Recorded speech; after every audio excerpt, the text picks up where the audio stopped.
This is an interview with Lynn Hill, led by Collin Capurso on behalf of the Cobblestone Museum, held on July 29th, 2026.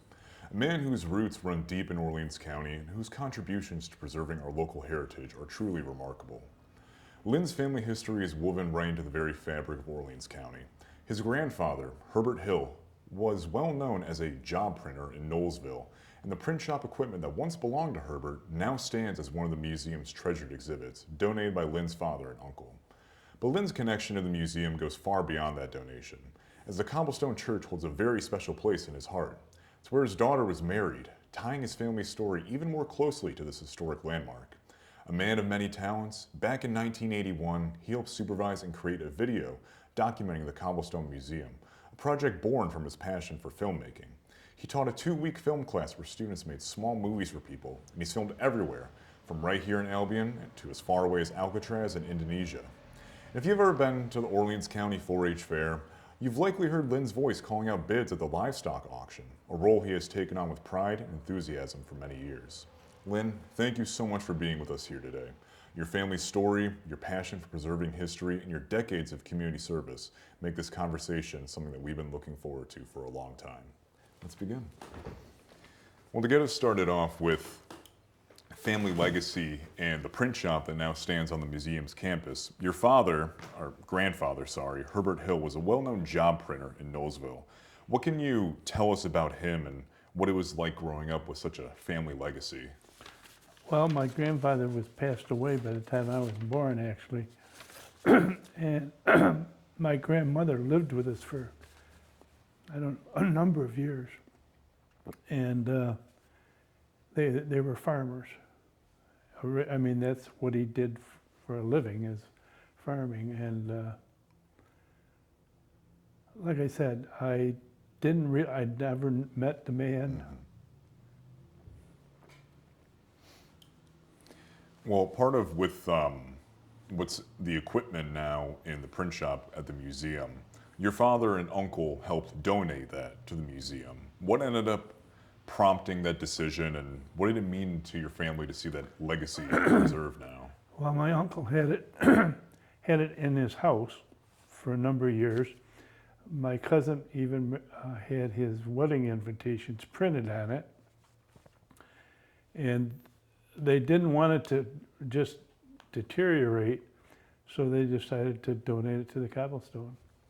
And evidently, as you had mentioned, you never met Herbert, but do you have any recollections of visiting that print shop when you were younger, or especially anything among the sort, perhaps? Not really. No? Not really, no. Were you part of the process in having it moved to the museum in any way or form, perhaps? I'm sure you've probably visited it before. I have visited, but no, my dad and uncle took care of that. Yeah. And considering it's still at the museum and is still in operation today, we have numerous artisans and other people come by to operate the printing presses that are there.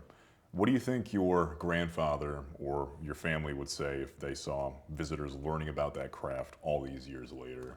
Oh, they'd be very, very proud of it. My daughter, she was always interested in our family history, and she's been down a number of times and seen it, and we take pride in it. It means a lot to us. Oh yeah, and it's a very special building as well. I think of, especially considering the entire structure was moved all Yes. on its own. That's a feat in of itself, I Yes. would argue. And with Orleans County being such an interconnected place, or was, I suppose, do you have any other recollections of your family's labor during the year, such as other important work that members of your family may have done during this time period? Well, my father was an auctioneer. My uncle was the farmer. Being on the farm originally, I remember the old workhorses. They'd put me on the top of one and they'd lead me down the lane on the back of them. And I had good memories. I had a great childhood. Great childhood. What were some of the day-to-day things you had to do in the farming Oh, I aspect? remember picking tomatoes That was a big thing back then as well, very especially with big. hunts. with hunts. And I remember one time we had pigs, and in the middle of the pig pen outdoors, I don't know why, but they had piled a pile of railroad ties. Well, my cousin and I, we go in, and the one pig had little ones, and we were chasing the little ones, and she didn't like that, and she put us up on the top of those railroad ties, and they had to go down in the field and get my father and uncle to come up and get us off of them. Call the pig off. Yeah, call the pig off. Was there any day-to-day things you may have done outside of picking? Because I'm sure in a farming realm, some of the equipment you might have operated as well that is probably vastly different from what's utilized today. I think we had the first John Deere tractor in the neighborhood, Really? and neighbors would come over and they'd look at it. I think you could do a two-bottom plow with it, and they thought that was really something. And, It's probably revolutionary, Oh, especially. very. And I think we had one of the first televisions, Really? because people would come over Watch and TV. watch television with us, because of course it only went on until about 10 o'clock at night, and then that was Yep. the end of it. You have a favorite broadcast or a show you'd watch? Milton Berle. I imagine all of this was in black and white It nonetheless. was all in black and white, and I think it was like a 9-inch screen, and that was it. Tiny, it probably weighed about 300 pounds. Yeah, Yeah. yeah. And pertaining to the Cobblestone Church that we have here at the museum, your daughter was married here, the oldest Cobblestone church in North America. What was that experience like for your family, and what made that location so special or desirable for a wedding? They wanted it different than her other sisters, and they picked the Cobblestone, and we were very happy with it. I mean, it's a grand old church. It's we were very happy, and they loved it. So I'm assuming you probably went to Tillman's for the reception, is my guess. we might have, yes. And do you remember roughly when this would have been? Oh gosh, she's 49. I think she was 19 when she got married. So Then. it's been a while. And considering that the museum is a National Historic Landmark as well, and the first site in Orleans County to receive that distinction, why do you think it'd be so important to preserve places like this for future generations? Well, history I think, is wonderful. You learn from history, and you improve. And how the people back then, they were such hard workers. I mean, and they were all friendly. I mean, they all got along well, but they were just such hard workers. And they'd have dances and celebrations all the time. And I'm sure, as we kind of discussed, that is kind of lacking a little bit nowadays. Yes, the communities aren't as close as they used to be. Can you explain how they used to be in a way, especially from someone that wasn't part of that as well? Well, you knew all your neighbors, everybody on the street or roadway. You went to a little brick schoolhouse, so you knew all the kids in the neighborhood and families. And once they centralized, you got away from all that. And it was good to centralize, but it was bad that people started not knowing each other. Yeah, which it's odd because you're more connected in a central hub, but in the day-to-day, probably not as much, it seems. Right, yeah. What did a school look like for you in that regard? Oh, gosh. It was Mrs. Boyle. I think we had 4 or 5 rows of the old school desk. You have the ones on the little skis attached Yeah. to one another. And we had an outhouse, and it had a potbelly stove in the middle of the building for heat. it was fun. We all had fun. We really did. I know that from what I've been told with the cobblestone schoolhouse we have here at the museum that used to have the stove in the center, that kids would bring potatoes, put them in the stove once lunchtime rolled around. Yeah. Was there anything similar to what likely went on?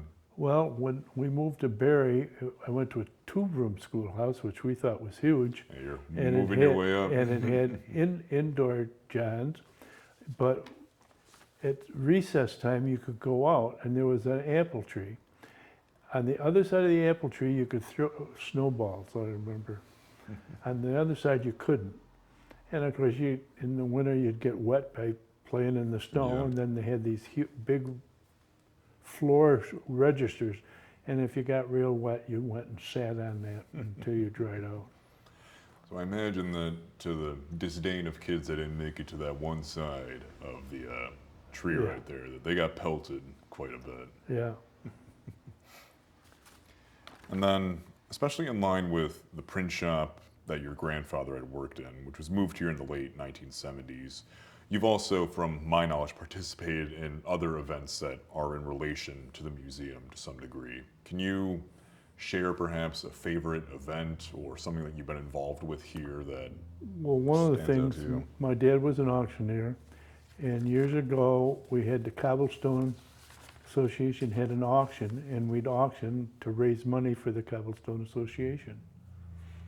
That sounds like fun. I know that especially in terms of the auctioneering aspect, you've served as an auctioneer for the county fair for numerous years. How did you end up getting involved with a role like that, and how long had you done it for? Well, I think I was president of the fair board, and that's why I got to be the auctioneer. And we auctioned off the prize animals, and that was always fun. The kids made quite a lot of money on their animals, which was good, and it showed the other kids if you raised your animal right, you could win and sell your animal, make a profit. Are there any memorable experiences being an auctioneer at the fair that stand out to you, or just the process behind it all? Just the process, really. I mean, we always had a good time doing it, and it was just fun. It really was fun. I imagine there was a lot of excitement that came up. Oh with yeah, that from. the people would pay way more for their animals than they would normally. Like I remember selling some rabbits. You'd sell this rabbit, the guy would buy it, then he'd donate it back, and I might have sold it 5 times because they would just keep donating it back. They're just losing money and then take it back or Yeah, whatever. yeah. And I imagine as well that you probably didn't know what some of these items were or what their worth was. What did that kind of process look like once it went up for bids? Well, and everything? if you had an object that you didn't know really exactly what it was, you'd hold it up and ask, anybody out there knew what this is? And somebody would know what it Always was. one. Always one. And they'd tell you, and then you'd sell the item. And considering that we do this every year, the county fair, it's really a moment in the summer when I would argue the entire community really bands together in a way, and everyone's kind of present in one location for recreation and achievement. What makes the fair special to you in that regard? Oh gosh, it's the people, the kids. The kids have such a good time at the fair, showing their animals and staying at the fair. And we had really good vendors. And they were vendors for years and years and years. There were vendors there when I got involved with the fair. They'd been there for years before I got involved. And they would donate to the kids, and the county supervisors back then would always have a picnic out there one day during the fair. And one year we went around to all the vendors just to ask you, we didn't tell them they had to donate, but would you want to donate any of your product? Most of it was food products. Yeah. And oh my gosh, we got so much stuff. And we gave it to the legislators, and they thought that was pretty special. It's amazing. And especially as I think about that, one thing that I want to know, because it's no longer there, was the grease pole. Grease pole. Was that a thing? Oh, that was very big. At 10 o'clock at night, we'd run the grease pole. And you might as well have closed the fair right down, because everybody went to the grease pole. So everywhere else is vacant. Vacant, but- really. I mean, everybody went to the grease pole. You ever see anyone make it to the top? Oh, yes, yeah. It was Really? quite a feat, you know. They'd come out totally grease. I mean, but more laughs and fun. We had girls teams, boys teams, and it was just a big competition that everybody loved to watch. Yeah, because it's not a thing anymore. They abolished No. it a couple of years ago. They did, well, Cornell University, which Cornell is part of Cornell University, they didn't want us to have it anymore, insurance-wise. You know, Oh, so yeah. they had to do away with it. What a shame. And what other ways have you seen the fair change over the years, especially considering you were a big part of it Well, for a long when- time? I was there, we were growing every year, getting bigger and better. We always said we had the best little fair in New York State. And we were really well known throughout the state. Plus, we always made a profit. A lot of local fairs do not make profits, they lose Yeah. money. And so we were pretty proud of that. But the volunteers, we couldn't have done it at all without the volunteers. Oh, for And we sure. had fabulous volunteers. I mean, they had volunteered for years and years. And it was another time of the year you got to see them all again, because during the non-fair times you Yeah. never saw them. But it was, just couldn't have done it without the volunteers, and we had great volunteers. Was it still at the current fairgrounds as it's held now when you Yeah. were When I was participating? a child, it was held in Albion. Yes, I remember in that one little spot. Yeah. And then for, I can't remember now if it was 1 or 2 years, we had it at Bachman's horse farm up on 31. I'm not as sure if I'm acquainted with that location. And I can't even remember why we had it there. Maybe because the other fairgrounds was getting prepared or whatever, but Could be. Maybe you're in that kind of limbo or Yeah. something, maybe. yeah. And you had also mentioned that your father was an auctioneer, which helped Yeah, inspire your love for Oh it. gosh, yes. Did you ever collaborate or participate together in everything? Oh yes, yes. Later in years, as I was growing up, we did every auction together. I mean, he was probably my best friend. We were pretty tight, pretty tight. How long did he do auctioneering for? My dad did it for 52 years. How long did you do it for? I did it for about 33 or 34 years. Gotcha. About what age did you start, would you say? Probably when I was in the teens, I see. late teens. I ought to go to auctions when I was real little. I didn't do anything, I just went. You observed. But yeah, once I got a teenager, I started with him. And he was very, very good. I think him and Harris Wilcox were the only two auctioneers in this part of the country, in this Really? part of the state. Yeah. And one would, you know, you're in competition with them. Yeah. But if my dad got sick, Harris would come in, and if you had one scheduled, and if Harris got sick, my dad would do his side. So, although there was a bit of a rivalry, Oh, shall yeah, we say, yeah. there was still mutual respect. Yes, very much so. And so, you've seen auctioneering grow quite a bit then. I It would has. say. It's Has it changed in any way? Because I'm not as well acquainted with. it's changed a lot. There's very few I'd call them hands-on auctions anymore. In other words, you'd advertise, people would come to the location, and you'd have 1, 2, 3, 400 people, and you'd auction off the stuff. Now it's all by computer, internet. Yeah, and I've So you see pictures of the stuff, but you don't see the item in operation Right. or see it in Right. front of you. you don't have your hands on it, and so on and so forth. That's a big. I think there's a lot of people that miss the real old auction, and it was fun. You had fun with the audience. You joked with the audience. Yeah, you're putting on a show more than anything. You really were. You were putting on a show, and they were entertained, and Can you they'd see things they wanted to buy, and they'd buy them. Can you think of any very memorable or surprising objects that sold, or for an obscene amount of money that you never would have thought of? Yes. The old gas pumps had a globe on the top, and I had an auction, and the guy had a globe, and it was chipped and cracked, so I didn't think too much of it, which I should have. Damaged antiques. Damaged antique. So I said, would anybody give me $50?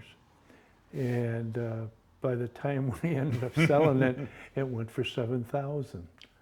So I felt a little on the foolish side. Well, I mean, generally, a damaged antique doesn't go for as much, but I wonder what made that so desirable. I think it was a rare one. I mean, there weren't a lot of them around. You could probably restore it or something too. I don't know. Are there any other objects that had sold that were interesting? I know that when we spoke, that you, prior to this, you had mentioned there was this one lady who was a little sneaky with. Yes, she would, because people would look at stuff before the auction started, and like a teaspoon, maybe it was a silver teaspoon, and she'd take it from one box or thing and put it in a box that used to be, what we'd call them dollar boxes. Well, one day we saw her do it. And so what we did, we went through the box and we found it. We took it out. Well, we sold the box, and of course she bought it because she's thinking this teaspoon or whatever it was in there. And the next item it was that we held up with the teaspoon. And if looks could have killed, we were dead. Hey, Imagine the look she shot you was. very, yeah. Not the kindest look on her face, but also probably a little aghast as well. Yeah, yeah. It just met a lot of very interesting people. Can you think of a few people that stand out to you like that? Well, we did Charlie Howard's auction, the Santa Claus School, and we had some old posters. That's how they used to advertise, by posters. A whole bunch of them. Must have been, I don't know, 30, 40 of them.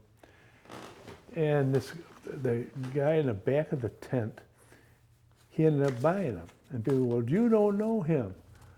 How, you know, my dad goes, you guys don't have to know him.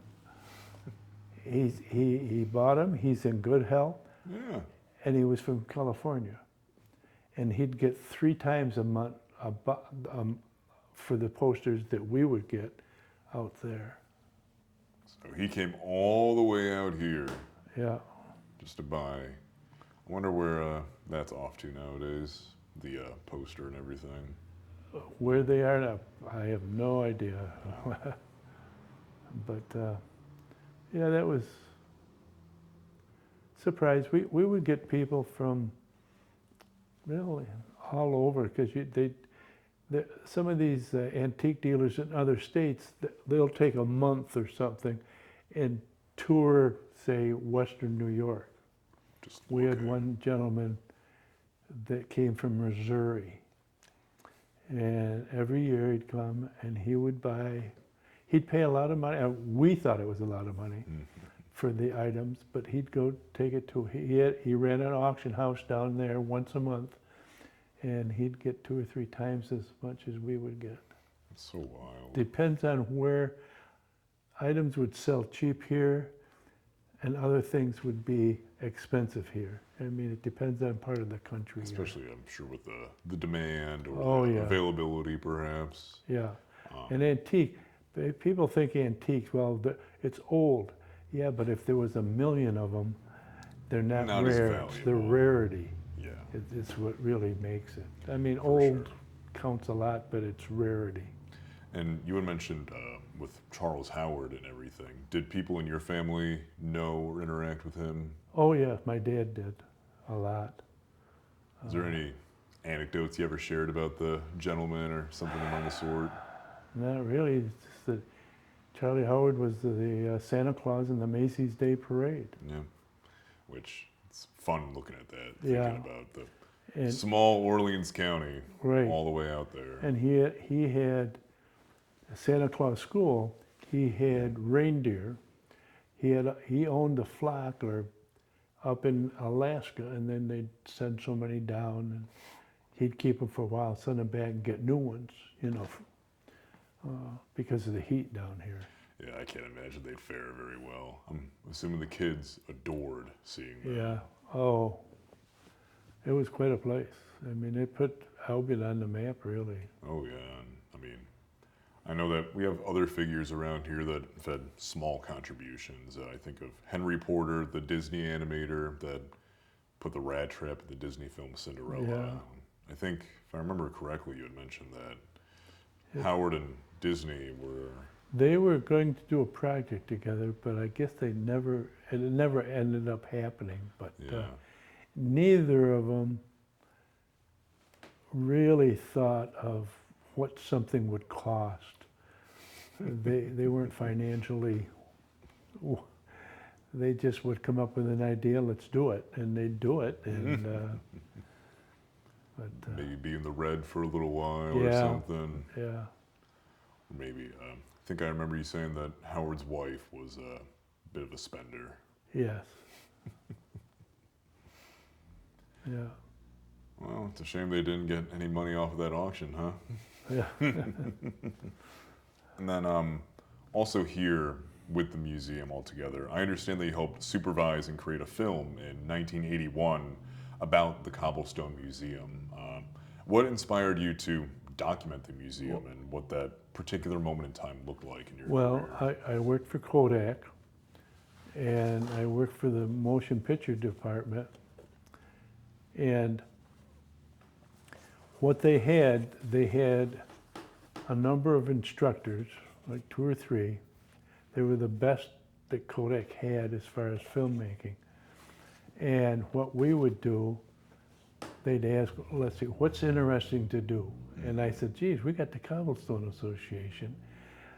Why don't you come out and do a movie on that? And they bought it, and we did. It was a 2-week process. We weren't shooting for 2 weeks, but we came out and did it, and it was fun. I was happy about it because it was Orleans County and Yeah, it's Cobblestone. hometown and everything. Right. And especially with teaching that film class where students would make small movies and everything, what did you get out of that experience, and what was it like teaching people that art of filmmaking back then? Because evidently, as we're looking at this, camera work is very different today. Very different. It was interesting. You met a lot of interesting people. We had, in the classes, we would have people from the NFL films. We'd have the Smithsonian Institute. They'd send a bunch of people up. Church groups. If you could think of it, we taught them, every outfit, how to do a film. And what did some of the editing process look like after the fact, opposed to how, when I go to edit this afterwards, I'm just going to pop it into a program, change some things around, and then call it a day? Because that's what it basically looks like nowadays. Yeah, no, we had all these editing benches, and you'd crank through them, and then you'd cut the film, and crank through more, and cut the film, and then put it together, and eventually you come out with a film that you were happy with. Yeah, it's altogether different now. Oh yeah. Yeah. And then I know that you've also filmed at locations all over the country and the world, one of which being Alcatraz. Yes. How did this kind of become a passion for you? Do you think that medium is particularly powerful for preserving history, and really just what the experiences Oh, the looked like? experiences were wonderful. Kodak had a sales office at San Francisco, right on the bay, and we were out there one time thinking, geez, it'd be fun to make a movie on Alcatraz. And so we got a hold of the Parks Department, because that's what that own it now. And they said, yeah, we'd love a film. So they gave us free reign of the entire island. What a privilege. And it was just really interesting. Shot the cell that the Birdman of Alcatraz was at. And it was just a really interesting place. What were some other locations you filmed at over the world? We filmed in Indonesia, Athens, Greece, France. I think I said Indonesia. Yeah. And then all through the States. What are some of the more memorable locations or countries that you visited? Because I'm sure you did more than just filming day to day. You interacted with the Oh people. yeah, France was really interesting. Indonesia,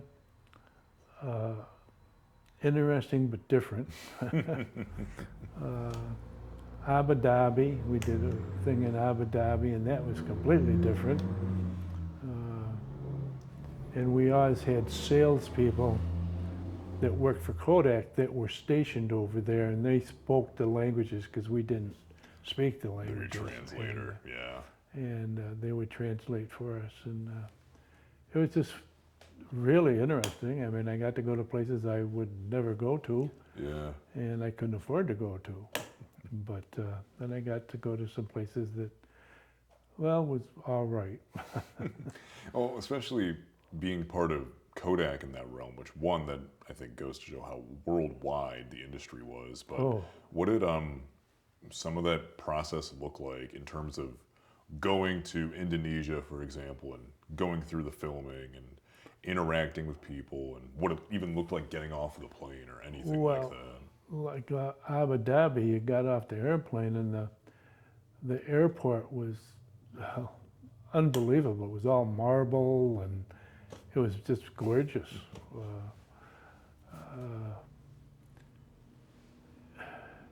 But the people, we would use the local lab to develop the film. And Kodak had a person called Ernie Chris. He was one of the top photographers. Every country we went to, everybody would ask, "How's Ernie?" He was that well known, and he was a super individual. It's amazing. Can you think of any specific events that occurred when you were in any of these countries that stand out to you? Maybe pertaining to when you were filming, or? Well, we were supposed to go to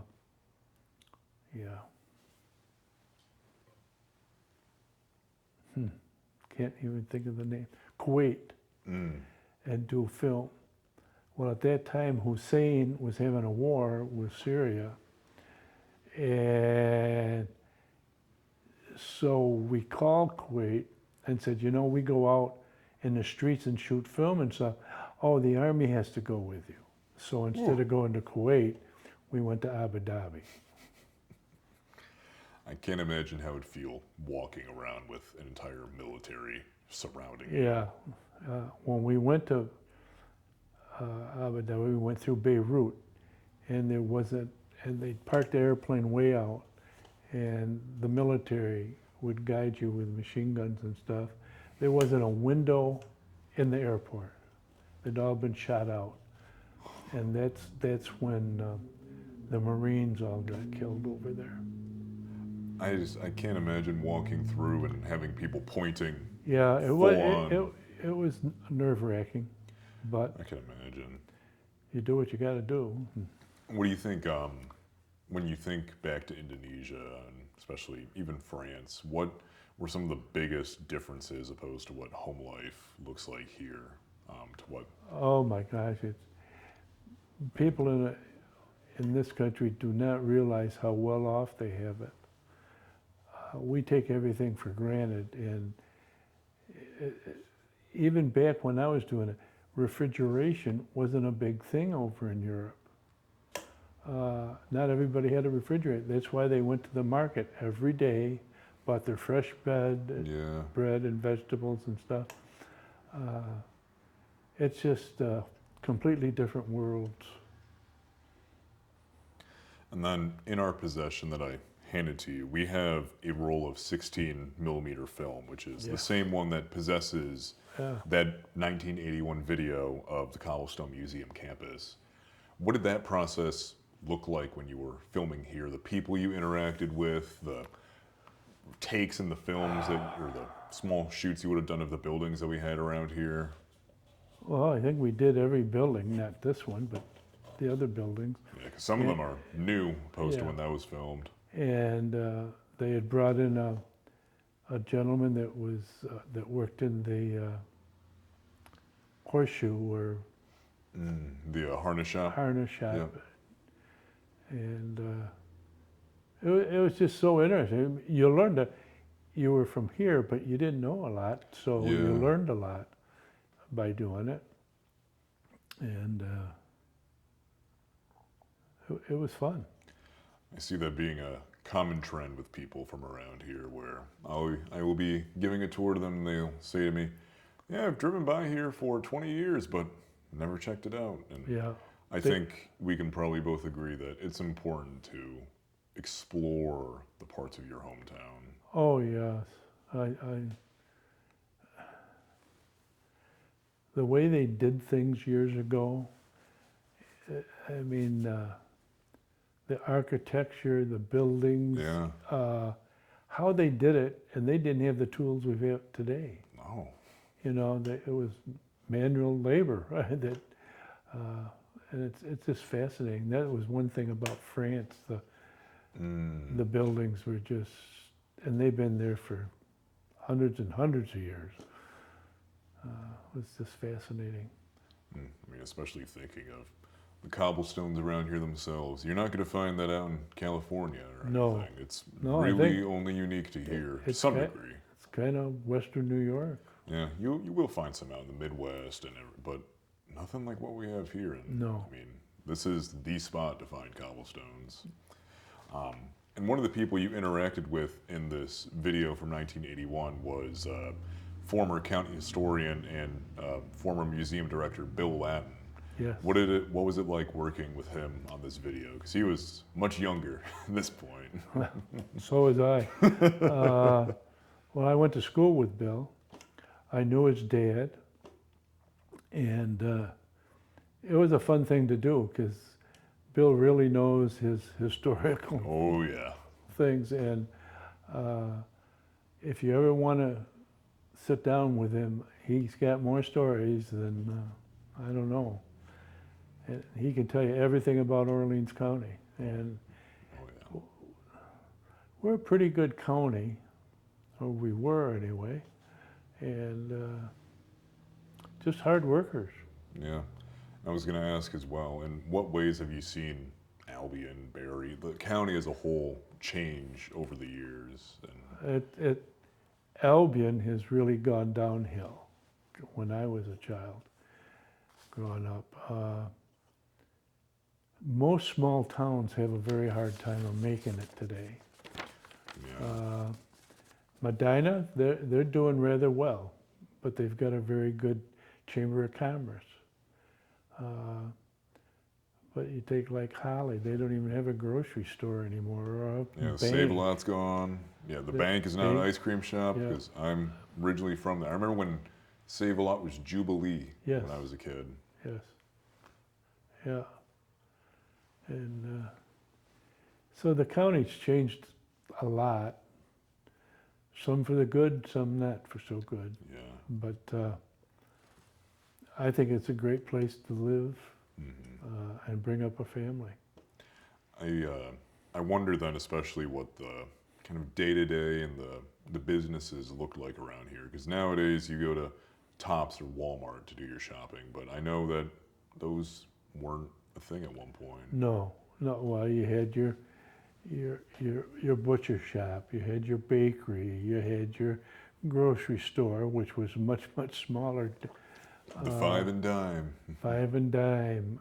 Albion really had a little of everything. We had Grants, we had Montgomery and Ward, which neither place are around anymore.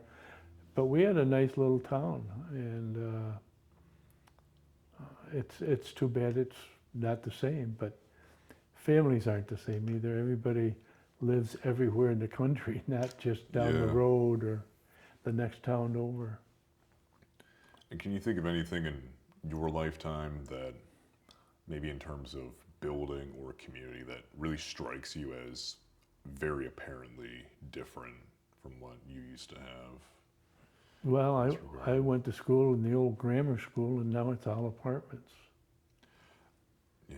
Are you talking about the one by Academy area Yes. there? Yeah. Which, Yeah. Landors, we used to have, Landors was wasn't a department store, it was a clothing store. And that was there for years and years and years, and that's gone. And a lot of the places we used to have, the movie theater's gone. I've heard many good things about that place. Oh, yeah. And I still remember as a kid going from past Walmart, Albion to Medina and back, you could see the screens from the old drive-in Yes. over there, which Yes, I wonder what that looked like in its heyday. Oh, that went there a lot. Can you think of any specific films you saw there that Not really, but we always had a good time. you probably took the old Chevrolet or something with you? Or... Yeah, Yeah, I wish I could have experienced some of that. But... that, well, you used to sneak people in. They'd get Well, you put them in the trunk? in the trunk, and then. But it was always a good time. Yeah. And then with some of these places around here, are there any striking memories that you remember going to this one place or interacting with this one person there that really strikes you? Well, Tillman's. I knew Bill Tillman. Yeah. I knew his father. And it's all gone now. I knew Bill's brother that used to have the Carlton Grill. Oh. So he had that, and Bill had this. And knew them both very well. And they were very good people. It's sad that Tillman's is no longer a thing, but I'm happy with the new ownership there. See, I haven't been in it since it got sold. Yeah.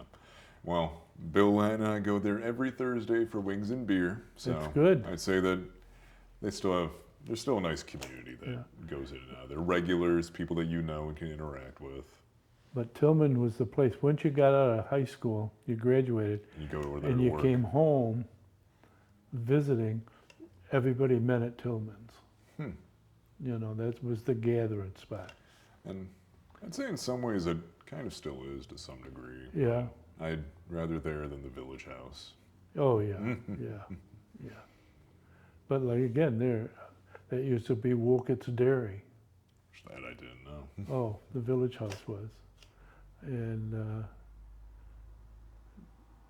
where,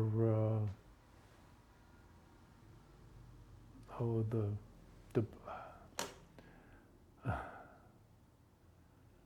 next to the Village House, that was the dairy part. Then they built the other part, Yeah.